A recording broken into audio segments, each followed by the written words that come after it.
Greetings to the free world known to man. Back at you one more again. Check out a quick question. What's the smallest particle known to man? See, back in the gap, 4th grade science, never forget it, Mrs. Leal told us that the atom was the smallest known thing to man, but backdoored it with the sentence, protons, neutrons, and electrons make up an atom. Our hand immediately shot up, and she's like, yes. Well, what makes up protons, neutrons, and electrons, ma'am? This became a back and forth between Mrs. Leal and her 4th grade student, who broke it down for what it was right there, black and white. Atom's the smallest thing known to man, but it's made up of something, so what makes that up? It makes sense, right?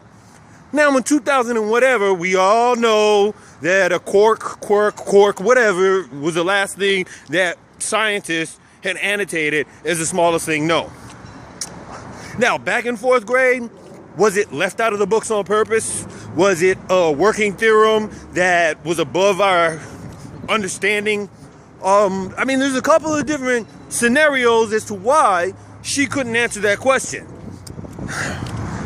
The meat of it, though, is in order to pass the class, we had to sit there and agree that the smallest thing known to man was an atom. Not a proton, neutron, electron, but an atom. That was the correct answer on the test. We share that to share this. How much other stuff is left out of the books? Like history, for example. What? Yeah, go figure. The things that they sanitized out of the lesson plans that they share for just us, because we sat in the same classrooms you did. But having a better day than whoever's writing that thing. But yeah, we sat in the same classrooms as you did, but you didn't sit there and question that. You just sat there and took the answer, oh, smallest thing known to man, and think back on it if you can.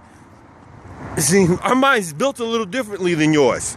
So when we say that to say this, there's certain aspects of history that we're force-fed to believe, and then by believing them and making them a reality, it makes it very difficult to see how things in the present are actually working.